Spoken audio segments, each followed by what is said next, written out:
In the top stories, the government has pledged to cushion the impact of rising fuel prices on consumers.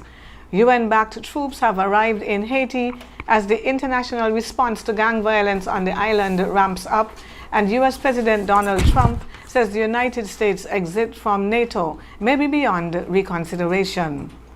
Hello and welcome to the ZIZ Midday Major Newscast. Today is Thursday, the 2nd day of April, and I am Jasmine Thomas.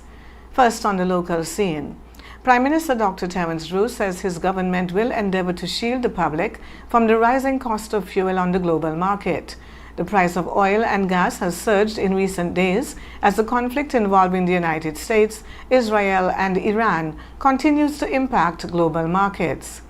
Earlier this week, however, Prime Minister Drew offered the assurance that his government is working to buffer the effects of those increases and limit the burden on consumers. We know that the cost of fuel would affect the cost of living.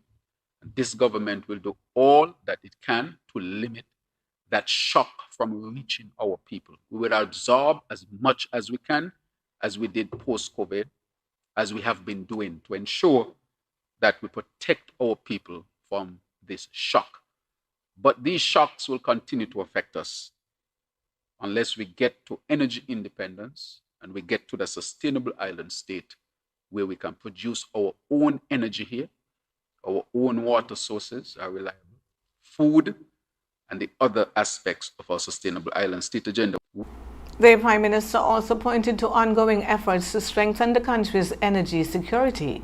He said the government has been taking a proactive approach to developing energy infrastructure and reducing long-term vulnerability to global price shocks. We did not wait for the crisis to happen. We were proactive in making sure that our agenda in establishing a sustainable island state that is rest on 7 pillars, that at the center of it is energy independence through renewable energy infrastructure development. Prime Minister, the Honorable Dr. Terence Drew. Senior Minister, the Right Honorable Dr. Denzil Douglas, says the National Development Planning Framework will serve as a transformative blueprint for the Federation's future. On Thursday, during a sitting of the National Assembly, the Minister of Economic Development and Investment explained that the plan, which spans from 2023 to 2037, is already guiding the government's decision-making and development priorities. I want to introduce, as I did try to do yesterday in the press conference, what is referred to, which I hold in my hand, the National Development Planning Framework, okay, of St. Kitts and Nevis for 2023 to 2037. A document which I will present to the Parliament, of course, by laying it on the table at the right time, with your permission, which speaks to the shaping the development in St. Kitts and Nevis for the next 15 years. I want to emphasize, Madam Speaker, that the National Development Planning Framework, the NDPF, it is not just another report that is being brought to the Parliament, but it is the transformative blueprint that is guiding the development of our Federation in our own quest to become a sustainable island state. Dr. Douglas, who also leads the Ministry of International Trade, Industry and Commerce, also outlined the 6 core areas that will guide national development. At the center of it is climate resilience, which has been drummed time and time again by the appropriate ministry, that is Department in Sustainable Development. It is, in fact, to anchor our development efforts as a climate resilient country. And as a small island state, we recognize that our future depends on our own ability to withstand and adapt to climate shocks. Again, a message which has been pursued time and time again by the relevant ministry that deals with climate action.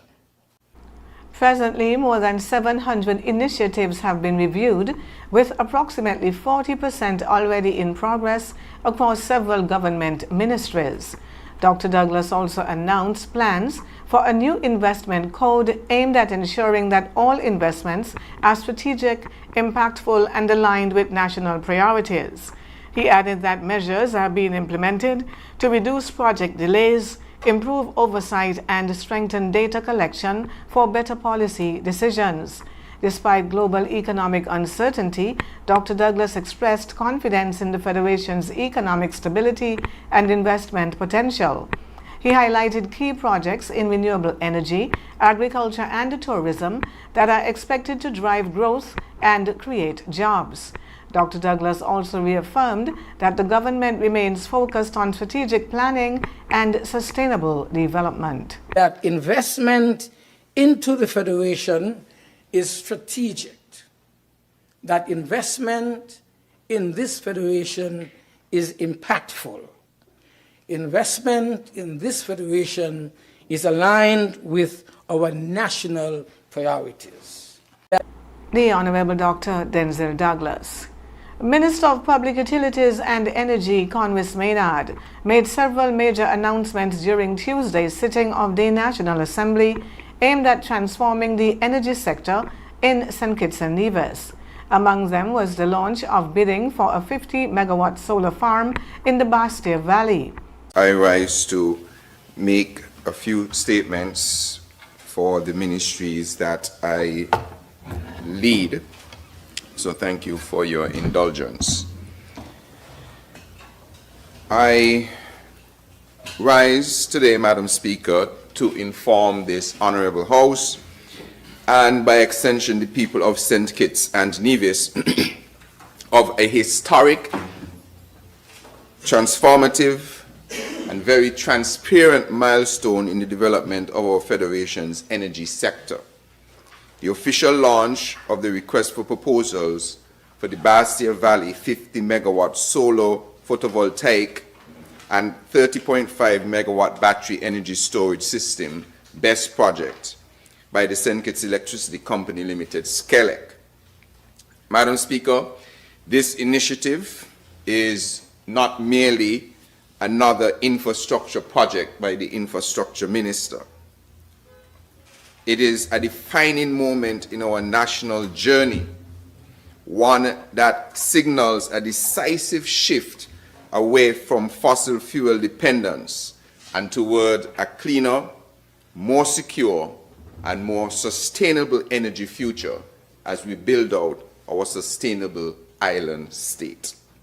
Minister Maynard said the project will significantly reduce national dependence on fossil fuels and help protect the Federation from global shocks that impact access to oil and gas. When completed, Madam Speaker, this project will supply approximately 30% of our country's, or rather St. Kitts' electricity needs. That is a profound transformation of our energy mix in a single initiative.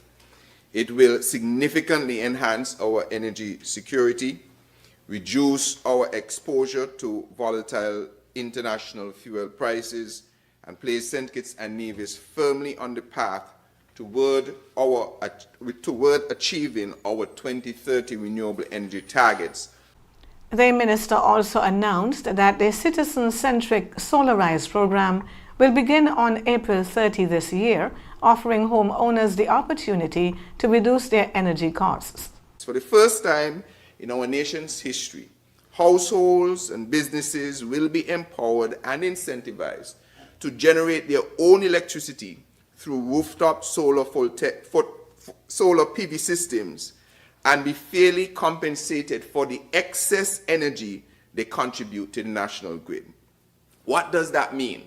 It means that from April 30th, when you put a solar system on your house, and it is verified first by the energy unit, and it is verified by SCELEC, you can go into a contractual arrangement with SCELEC to provide your solar into the grid And any excess that you provide other than what you use at your premises will attract a credit from Skellig.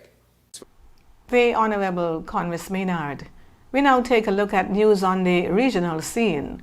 The first foreign troops linked to a new United Nations-backed gang suppression force have arrived in Haiti. A team from Chad is now in Port-au-Prince, along with the force's special representative, following a request from the Haitian government.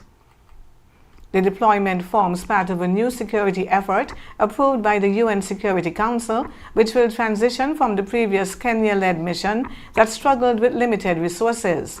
Officials say the new force will have expanded powers, including the authority to arrest suspected gang members. Gangs currently control an estimated 90% of the capital, with violence continuing to spread across the country. UN figures show more than 5,500 people were killed between March 2025 and January 2026, with over 2,600 injured. More than 1.4 million people have also been displaced by the ongoing crisis. The Central Bank of the Bahamas says the country's economic outlook remains positive, but war in the Middle East could significantly undermine that progress. In its latest economic report, the bank warns that higher global oil prices and rising transport costs could drive up the price of imported goods and services. The warning comes as military strikes involving the United States, Israel, and Iran push oil prices above $100 per barrel. Officials say while fuel price hedging may help stabilize electricity costs, tourism, a key driver of the economy, could face pressure if U.S. consumer demand weakens. At the same time, the bank notes there could be some benefit as the Bahamas remains a close and more affordable destination for U.S. travelers.